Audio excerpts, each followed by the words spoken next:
श्रीमद् भागवत महापुराण। अभी तक चतुर्थ स्कंद के 24वें अध्याय में हमने जाना कि राजा पृथु के वंश परंपरा के चलते हुए उनके परपोत्र प्रचेता नाम के 10 पुत्र हुए और वे जब भगवान विष्णु की आराधना के लिए जाने लगे तो महादेव जी ने उनको ज्ञान दिया। आज हम जानेंगे 25वां अध्याय पुरंजन उपाख्यान का प्रारंभ। जय श्री कृष्ण। श्री मैत्री जी कहते हैं, विदुर जी, इस प्रकार भगवान शंकर ने प्रेचताओं को उपदेश दिया। फिर प्रेचताओं ने शंकर जी की बड़ी भक्ति भाव से पूजा की। इसके पश्चात वे उन राजकुमारों के सामने ही अंतर्धान हो गए। सब के सब प्रचेता जल में खड़े रहकर भगवान रुद्र के बताए हुए स्तोत्र का जप करते हुए 10,000 वर्षों तक तपस्या करते रहे। जय श्री कृष्ण। इन दिनों राजा प्राचीन बरही का चित्त क्रम कांड में बहुत रम गया था। उन्हें आध्यात्म विद्या विशारद परम कृपालु महाराज जी ने उपदेश दिया। उन्होंने कहा कि राजन, इन कर्मों के द्वारा तुम अपना कौन सा कल्याण करना चाहते हो? दुख के आत्यंतिक नाश और परमानंद की प्राप्ति का नाम कल्याण है, वह तो कर्मों से नहीं मिलता। जय श्री कृष्ण। राजा ने कहा, महाभाग नारद जी, मेरी बुद्धि क्रम में फंसी हुई है, इसलिए मुझे परम कल्याण का कोई पता नहीं है। आप मुझे विशुद्ध ज्ञान का उपदेश दीजिए, जिससे मैं इस क्रम बंधन से छूट जाऊं। जो पुरुष कपट धर्ममय गृहस्थ आश्रम में रहता हुआ पुत्र स्त्री धन को ही परम पुरुषार्थ मानता है, वह अज्ञानवश संसार अरण्य में भटकता रहने के कारण उस परम कल्याण को प्राप्त नहीं कर सकता। जय श्री कृष्ण। श्री नारद जी ने कहा, देखो देखो राजन, तुमने यज्ञ में निर्दयता पूर्वक जिन हजारों पशुओं की बलि दी है, उन्हें आकाश में देखो। ये सब तुम्हारे द्वारा प्राप्त हुई पीड़ाओं को याद करते हुए बदला लेने के लिए तुम्हारी बाट देख रहे हैं। जब तुम मरकर परलोक में जाओगे, तब ये अत्यंत क्रोध में भरकर तुम्हें अपने लोक से ही लोहे के से शिंगों से छेदेंगे। जय श्री कृष्ण। अच्छा, इस विषय में तुम्हें एक प्राचीन उपाख्यान सुनाता हूँ। वह राजा पुरंजन का चरित्र है, उसे तुम्हें मुझसे सावधान होकर सुनो। जय श्री कृष्ण। राजन, पूर्व काल में पुरंजन नाम का एक यशस्वी राजा था। उसका अविज्ञात नामक एक मित्र था। कोई भी उसकी चेष्टाओं को समझ नहीं सकता था।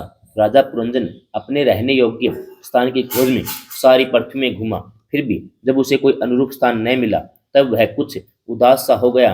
वह तरह तरह के उसके भोगों की लालसा थी।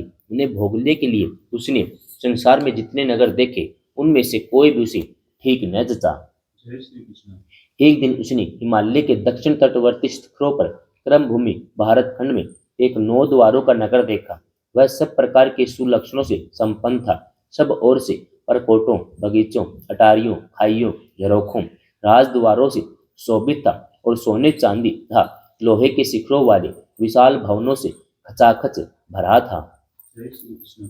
उसके महलों की फर्शें नीलम, स्फटिकी, वैदूर्य, मोती, पन्ने, लालों की बनी हुई थी। अपनी कांति के कारण वह नागों की राजधानी भोगवतीपुरी के समान जान पड़ता था। उसमें जहां तहां अनेकों सभा भवन, चौराहे, सड़कें, क्रीड़ा भवन, बाजार, विश्राम स्थान, ध्वजा पताकाएं और मूंगे के चबूतरे सुशोभित थे। जय श्री कृष्ण। उस नगर के बाहर दिव्य वृक्ष लताओं से पूर्ण एक सुंदर बाग था।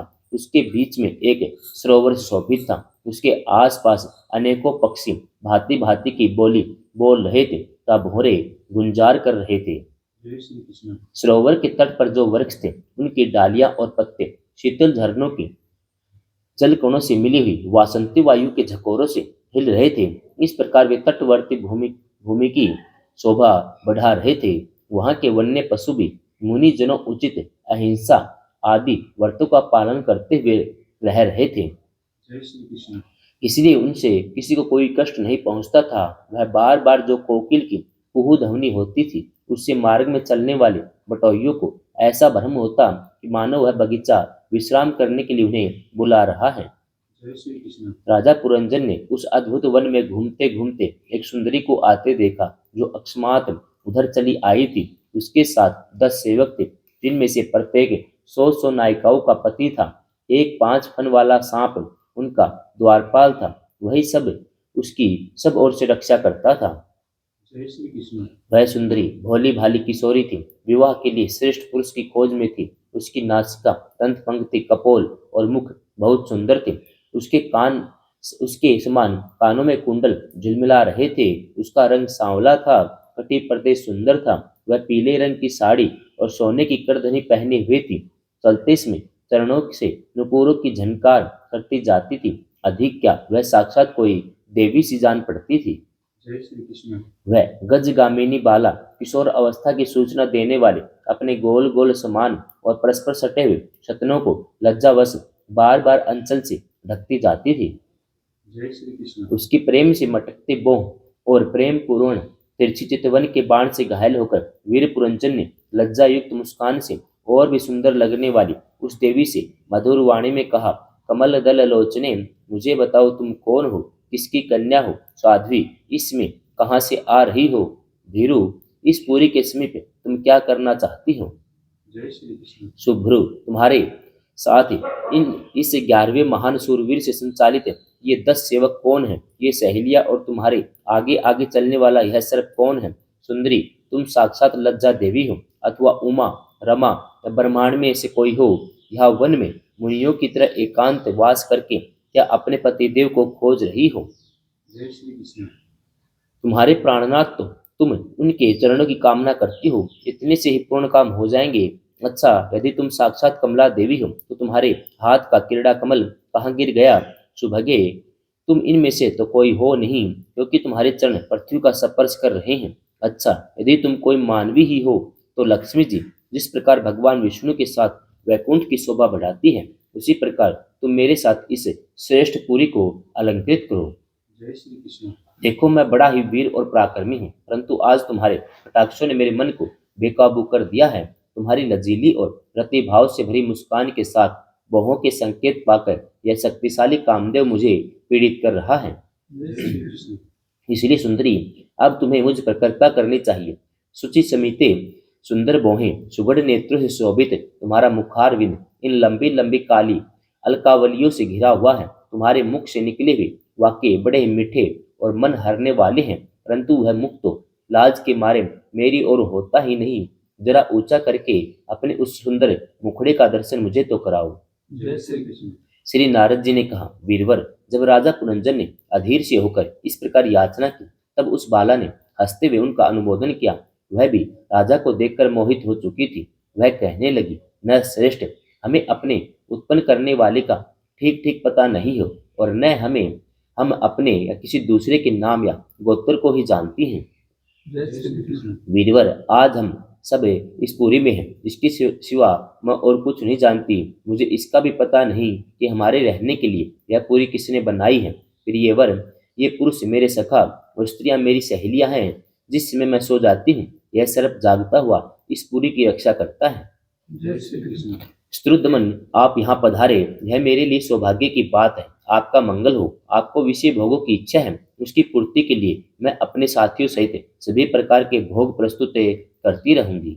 जय श्री कृष्ण। प्रभु, इस 9 द्वारों वाली पुरी में मेरे प्रस्तुत किए हुए इच्छित भोगों को भोगते हुए आप सैकड़ों वर्षों तक निवास कीजिए। भला आपको छोड़कर मैं और किसके साथ रमण करूंगी? दूसरे लोग न तो रति सुख को जानते हैं, न विहित भोग को ही भोगते हैं, न परलोक का विचार करते हैं, और न कल क्या होगा इसका ही ध्यान रखते हैं। एत एव पशु तुल्य हैं।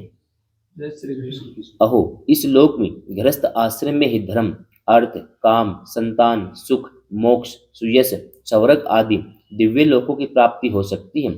संसार त्यागी यतिजन तो इन सब की कल्पना भी नहीं कर सकते। महापुरुषों का कथन है कि इस लोक में पितर, देव, ऋषि, मनुष्य, संपूर्ण प्राणियों के अपने भी कल्याण का आश्रय एकमात्र गृहस्थ आश्रम ही है। जय श्री कृष्ण। वीर शिरोमणि, लोक में मेरी जैसी कौन स्त्री होगी जो स्वयं प्राप्त हुए आप जैसे सुप्रसिद्ध, उदारचित और सुंदर पति को वर्ण न करेगी? महाभाव, इस पृथ्वी पर आपकी सांप जैसी गोलाकार सुकोमल भुजाओं में स्थान पाने के लिए जिस कामिनी का चित्त न ललचावेगा, आप तो अपनी मधुर मुस्कानमयी करुणापूर्ण दृष्टि से हम जैसी अनाथाओं के मानसिक संताप को शांत करने के लिए ही पृथ्वी में विचर रहे हैं। जय श्री कृष्ण। श्री नारद जी कहते हैं, राजन, उन स्त्री पुरुषों ने इस प्रकार एक दूसरे की बात का समर्थन कर फिर 100 वर्षों तक उस पुरी में रहकर आनंद भोगा। गायक लोग सुमधुर स्वर में जहां तहां राजा पुरंजन की कीर्ति गाया करते थे। जब ग्रीष्म ऋतु आती तब वह अनेकों स्त्रियों के साथ सरोवर में घुसकर जल क्रीड़ा करता।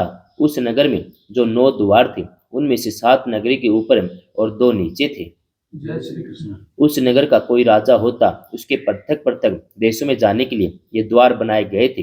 राजन, इनमें से 5 पूर्व, 1 दक्षिण, 1 उत्तर और 2 पश्चिम की ओर थे। उनके नामों का वर्णन करता हूँ। जय श्री कृष्ण। पूर्व की ओर खगोता और आविर्मुखी नाम के 2 द्वार एक ही जगह बनाए गए थे। उनमें से राजा पुरंजन अपने मित्र धुमान के साथ विभ्राजित नामक देश को जाया करता था। जय श्री कृष्ण। इस प्रकार उस और नलिनी और नालिनी नाम के 2 द्वार और भी एक ही जगह बनाए गए थे। उनसे होकर वह अवधूत के साथ सौरभ नामक देश को जाता था। जय श्री कृष्ण। पूर्व दिशा की ओर मुख्या नाम का जो 5वां द्वार था उसमें होकर वह दशग और विपण के साथ क्रमशः बहुदन और आपण नामक देश को जाया करता था। जय श्री कृष्ण। पुरी के दक्षिण की ओर जो पितृहु नाम का द्वार था उसमें होकर राजा पुरंजन श्रुतधर के साथ दक्षिण पांचाल देश को जाता था। जय श्री कृष्ण। उत्तर की ओर जो देवहु नाम का द्वार था उसमें श्रुतधर के साथ ही वह उत्तर पांचाल देश को जाता था। जय श्री कृष्ण। पश्चिम दिशा में आसुरी नाम का दरवाजा था, उसमें होकर वह दुर्मद के साथ ग्रामक देश को जाता था। जय श्री कृष्ण। था नियते नाम का जो दूसरा पश्चिम द्वार था उससे लुब्धक के साथ वह वैश्य नाम के देश को जाता था। जय श्री कृष्ण। इस नगर के निवासियों में निर्वाक और बहिष्कृत ये 2 नागरिक अंधे थे। राजा पुरंजन आंख वाले नागरिकों का अधिपति होने पर भी इन्हीं की सहायता से जहां तहां जाता सब प्रकार के कार्य करता था। जय श्री कृष्ण। जब कभी अपने प्रधान सेवक विष्णु के साथ अंतःपुर में जाता तब उस स्त्री और पुत्रों के कारण होने वाले मोह, प्रसन्नता और हर्ष आदि विकारों का अनुभव होता। उसका चित्त तरह तरह के कर्मों में फंसा हुआ था और काम परवश होने के कारण वह मूढ़ रमणी के द्वारा ठगा गया था। जय श्री कृष्ण। उसकी रानी जो जो काम करती थी वही वह भी करने लगता था। वह जब मदपान करती वह भी मदिरा पीता, मद से उन्मत्त हो जाता। जब वह भोजन करती तब आप भी भोजन करने लगता। जब कुछ चबाती तब आप भी वही वस्तु चबाने लगता। इसी प्रकार कभी उसके गाने पर गाने लगता, रोने पर रोने लगता, हंसने पर हंसने लगता और बोलने पर बोलने लगता। जय श्री कृष्ण। वह दौड़ती तो आप भी दौड़ने लगता, खड़ी होती तो आप भी खड़ा हो जाता, सोती तो आप भी उसी के साथ सो जाता, बैठती तो आप भी बैठ जाता। कभी वह सुनने लगती तो आप भी सुनने लगता, देखती तो देखने लगता, सूंघती तो सूंघने लगता, किसी चीज को छूती तो आप भी छूने लगता। जय श्री कृष्ण। कभी उसकी प्रिया शोकाकुल होती तो आप भी अत्यंत दीन के समान व्याकुल हो जाता। जब वह प्रसन्न होती तो आप भी प्रसन्न हो जाता। उसके आनंदित होने पर आप भी आनंदित हो जाता। जय श्री कृष्ण। इस प्रकार राजा पुरंजन अपनी सुंदर रानी के द्वारा ठगा गया। सारा प्रकृति वर्ग परिकर ही उसको धोखा देने लगा। वह मूर्ख विवश होकर इच्छा न होने पर भी खेल के लिए घर पर पाले हुए बंदर के समान अनुकरण करता रहता। जय श्री कृष्ण। 25वां अध्याय समाप्तम। जय श्री कृष्ण।